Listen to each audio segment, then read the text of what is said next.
If you've been playing Magic for a while, you might have heard the phrase dies to removal. It's a bit of a running joke in the Magic community. Hell, the Professor in Pleasant Kenobi's podcast is named after it. Dies to removal is often an argument used to justify why a card isn't powerful, or maybe as a joke why a card is powerful. But it's an interesting argument and framework to look at cards and evaluate how good they are. I wanted to break down what dies to removal means, how to use it to evaluate Magic cards, and how we could use this to improve your decks. I'm going to be focusing on Commander because it's a Commander-focused channel, but in theory, a lot of this does apply to any format. First, this video is sponsored by Cool Stuff Inc. If you use code TTM at checkout, you get a discount and it supports the channel.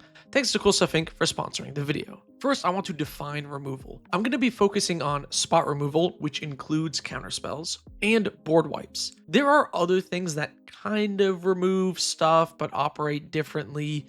So like discard is sort of removal, but it essentially works on everything other than a few creatures. Graveyard Hate is also kind of removal against recursive creatures. That's really niche. Think more Doomblade, less Rest in Peace. We're just talking about traditional, normal removal for this video. Removal comes in many flavors. You got some that get past Indestructible, sneak past Hexproof, dodge Ward, and Chocolate. That's my favorite flavor of removal. Most cards in this game can simply be blown up by spot removal. A Ghoul Tree might be powerful as a 10/10, but realistically you can just destroy it. In fact, a lot of big creatures or powerful cards just scream cast removal and you'll clear me away. This is why, for the most part, a lot of creatures, artifacts, enchantments you need to untap with to get value from feel slow. Your opponents simply have a ton of time to prevent whatever value you were going to get. This is why cards that are in theory very powerful, like Swarm Intelligence or Sphinx Bone Wand, are ultimately not that strong because they literally do nothing on their own and can simply be removed. Also, with the high mana cost, being able to pair this with something else is difficult to do in one turn. And that inherently limits their power. When you lose to a slow card and your opponent says it dies to removal, even if they're joking, it is true, right? You had a full turn cycle to deal with it. There's a certain fairness to a card that can be removed easily. Doubly so for cards that fold to sorcery speed removal, like if it enters tapped or if it's a creature without haste and you have to attack with it.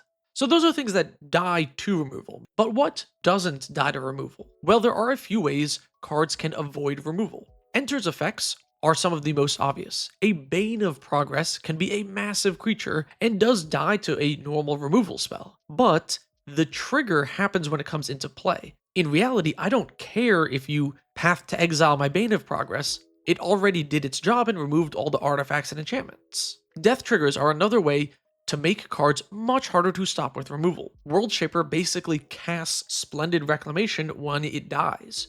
Triplicate Titan makes 3 dudes when it dies. Ordinary non-exile based spot removal is just not nearly as effective against cards like this. Some cards will have cast triggers, which is even better than an enters the battlefield effect, since the effect happens when the creature is on the stack. With Emrakul the Promised End, you get that Mind Slaver type effect even if your opponent counters the creature. There's also general protection. Indestructible lets you get around a lot of removal, although there are a lot of cards in white that do exile, but it's still a good keyword that dodges a lot of removal, except Farewell, and Cyclonic Rift, and Toxic Deluge, and I guess Blasphemous Edict. Okay, maybe Indestructible isn't as good as it once was, but red and green decks still struggle against it. Creatures with Hexproof or Shroud will also avoid all spot removal, and there are lots of new takes on gods in the world of Magic that have various ways of coming back after dying. Flash is another way to avoid removal. You can wait till an opponent taps out and then flash in your threat, allowing you to untap and get value with it. Giving flash to your creatures with something like a Savage Summoning or a Leyline of Anticipation can be an excellent way to make sure removal doesn't mess you up as much as it otherwise would. Now, of course, I'm not saying you should never play cards like these. Swarm Intelligence and Sphinx Bone Wand are great. I love these cards. But there is something to be said about having too many do-nothing dies to removal type cards in your deck. If your whole deck dies to removal, it's gonna feel very slow, and removal is gonna feel very punishing. And we can use this to improve our decks. Let's start with speed. Going back to the flash example, this is a great way to get more speed out of your creatures. You flash them in on an end step, immediately untap and swing in for value. Your deck will feel a lot faster because you're getting that value much more immediately after casting the creature. This also makes you a lot more resilient. If you play a bunch of things that just fold as soon as a board wipe comes down, you're going to lose to board wipes. That's simply the case. But if your creatures have a lot of death triggers or ETBs and you already got value out of them, that board wipe is not going to be nearly as punishing. Additionally, you get more action out of cards like these.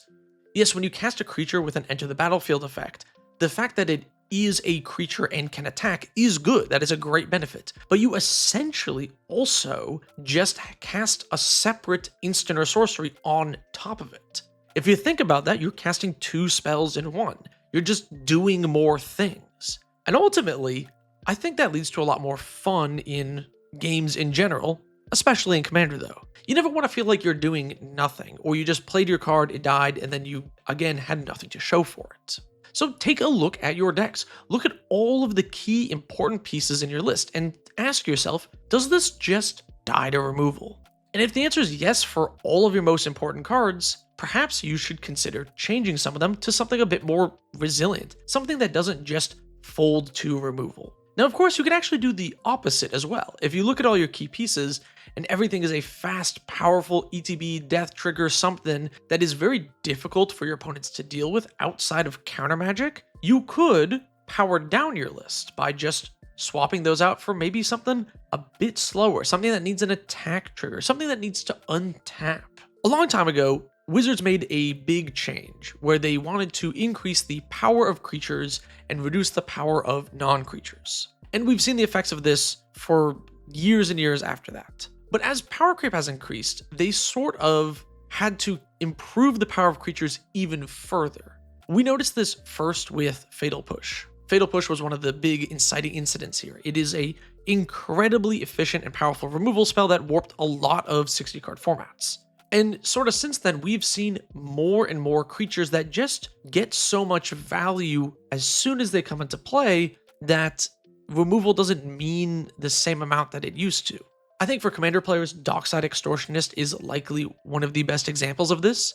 This card did not die to removal. It absolutely did not care if you had a spot removal spell. Yeah, it stopped a few loops or whatever, but in reality, they got 10, 12, 15 treasures off of it. You're still not in a good spot even if you Path to Exile the Dockside. Cards that are resilient to removal and also win conditions are incredibly powerful and some of the most dangerous key pieces you could put into a deck. And I think it's very interesting to evaluate cards based on that.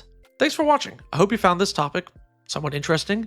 If you did, tell me some of your favorite cards that do or don't die to removal in the comments below. And if you used any of this advice to improve one of your decks, let me know in the comments below as well.